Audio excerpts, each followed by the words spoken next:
Hi, Mystery Recapped here. Today, I am going to explain an action drama comedy film called Big Brother. Spoilers ahead, watch out, and take care. Henry has returned to Hong Kong after serving in the US military for years. Looking to start a career as a teacher, he goes to his former school, Tak Chi Secondary. The principal notes that he doesn't have experience in teaching, but after being shown a recommendation letter from a higher official, he is given the job.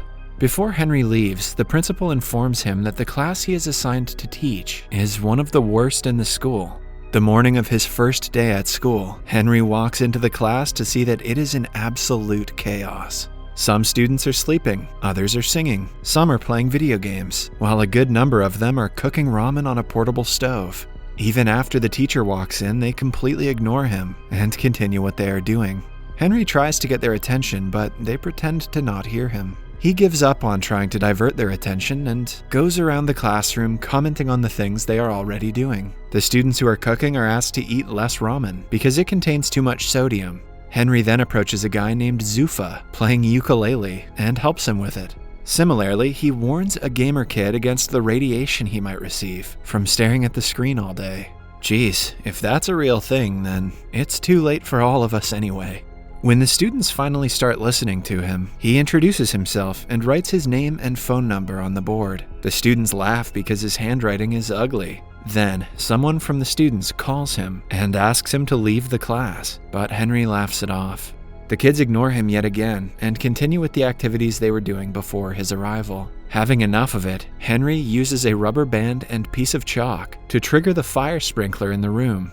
The students quickly spread out to keep themselves from getting wet. He finally gets their full attention and officially welcomes them to his class. Welcome to my class! After class, a group of 5 lowest-ranking students gathers in the sports supply room to smoke. The leader of the group, Jack, has a crush on an A-grade student from another class. The others find him staring at her picture and make fun of him. The group has a rivalry with the rich and spoiled kids from the school's basketball team. They enter the supply room and mock Jack, as usual, because he is poor. Later, the basketball team is practicing, while Jack and the group watch them from nearby. Jack drops a bottle on the court, which causes the team leader to fall. The group laughs, but is given detention by the school's English teacher, Miss Liang.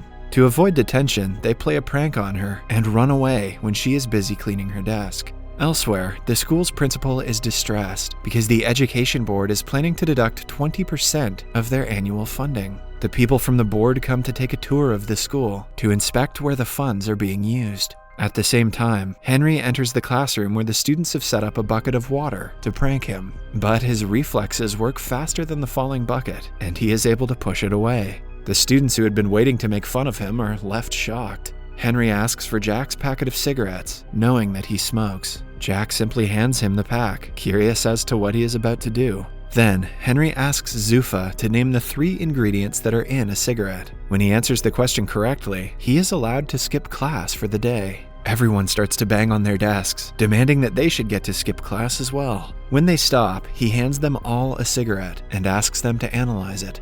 Henry knows that if he simply mentions the effect it has on their health, they won't take it seriously. So, instead, he asks them about the outcomes of smoking cigarettes and explains how tar forms in their lungs. For the first time, they pay attention to the teacher and are actually interested in learning. After the bell rings, he asks them to return the cigarettes, and the students reluctantly agree. That day, in the cafeteria, the captain of the basketball team makes one of Jack's friends, Bruce, trip on his leg. This gives rise to an argument between the groups, which soon turns into a fight. They throw food and tables at each other, destroying the place. Later, Henry is informed that 5 students from his class have been temporarily suspended for starting the fight. Henry finds Jack fighting his opponent in the hallway and stops them. On being asked to calm down, Jack accuses the school of being unfair because the rich kids get no punishment. That day, after school, Henry goes through the files of all 5 students to find out more about them. The first guy is named Zufa, the son of a Pakistani immigrant who is always discriminated against because of his race. He is often accused of stealing by the policemen in his neighborhood. Zufa's only wish in his life is to become a musician. The second student is a girl named Danan. She was a disappointment to her father ever since her birth because he always wanted a son. Her entire life, Danan has been trying to gain her father's respect. She even cut her hair to a shorter length and played with cars to pretend to be a boy. Yet her father doesn't care about her, while he treats her younger brother like a prince.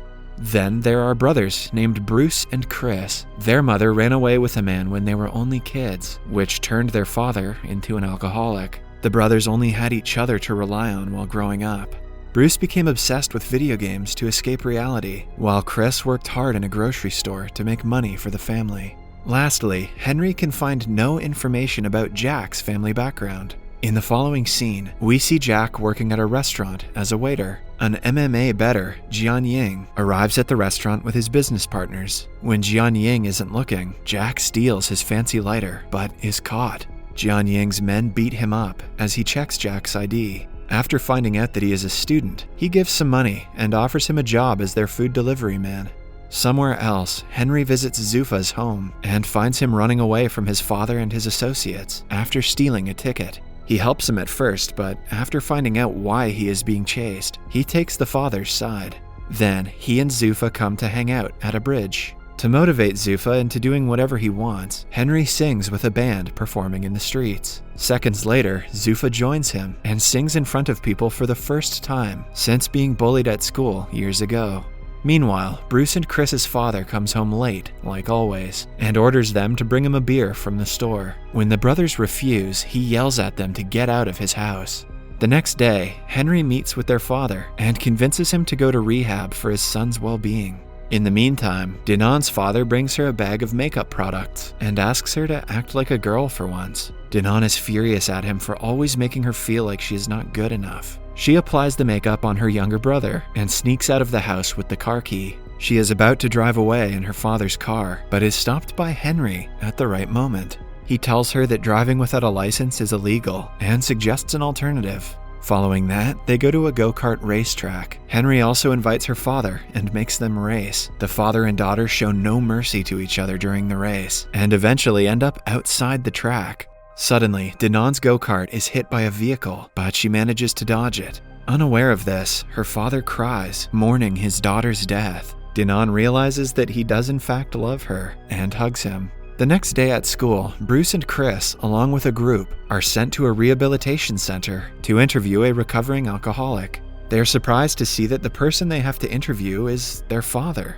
The students ask him how he started to drink. The man answers that he loved his wife dearly, but she left him at the lowest point of his life. Hence, he started to drink and forgot that he had 2 kids to take care of. The man doesn't reveal that Bruce and Chris are his sons, but apologizes to them.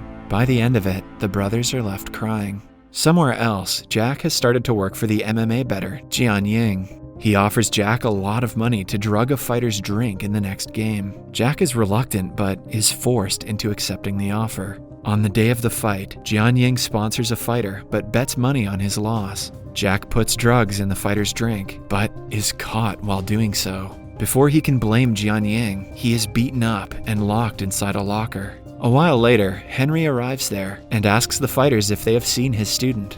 The men ask him to return home, but Jack, from inside the locker, yells for help. After finding out he is being trapped, Henry attacks them and overpowers them easily. When the fighters step in, it gets a bit intense, but Henry dodges their attacks efficiently. By the end of it, he knocks out their best fighter, who is supposed to compete in a few minutes. In the following scene, they are at a hospital where Henry gets treated for his wounds. Jack tries to reveal the truth about Jian Ying, but is made to shut up. The news makes it to the television, and Henry starts being known as the man who beat up a professional fighter to save his student. His popularity in school grows, and the students start to respect him. They even get up to welcome him to the class, in contrast to how they were earlier. A flashback shows us that Henry used to be a prankster when he was in school. He even threw water balloons at a student who was playing piano for the parents in an event. Later, he fought the same student and broke his hand. He was suspended for the fight, after which he had to fly to the States. Starting that day, the students pay attention when Henry teaches in class and study hard for the upcoming college entrance test. Everyone is doing great, except Bruce, who has grown addicted to pills. It turns out that while Charlie turned to video games to avoid his family's problem, Bruce started doing drugs. Because he is unfocused, he does very badly in the mock entrance test. Henry promises to help him, but Bruce grows more depressed with time. Eventually, he jumps off the balcony of his house. He is rushed to the hospital and goes into a coma. The media twists the news and blames it on the school and Henry for what Bruce did. The officials from the education board interview Henry and decide to revoke his teaching license. When he packs his things and leaves the school, the students chase him, asking him to stay. They are heartbroken by his absence, but they know that they should ace their upcoming test to make him proud.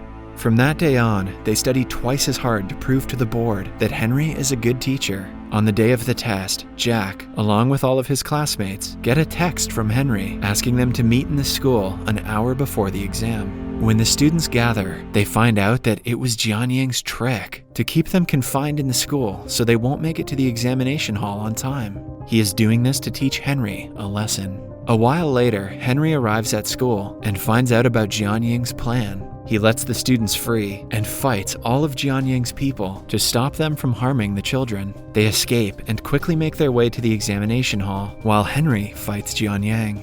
While they are fighting one-on-one, Jianying reveals that he was the guy who Henry had thrown water balloons at when he was little. It turns out that ever since Henry broke his arm, he wasn't able to compete in a big music competition. Ever since the incident, he hasn't touched a piano and blames Henry for ruining his dream. Henry tries to reason with him, but is attacked yet again. They struggle to get a hold of a knife. At last, Henry gets in a chase to kill him, but doesn't do it. He asks for forgiveness for what he did when he was little and walks away. The students reach the examination hall at the right time and complete the test. Cut to a few weeks later. They all pass with flying colors. Jianying starts to play the piano again, but has a lot to practice before he gets as good as he used to be. Bruce recovers quickly and promises to attend the next year's entrance test. The principal is also delighted because the board decides to give them a 20% bonus fund because their students did very well in the entrance test. Henry returns to teaching and does the fire sprinkler trick on another batch of students.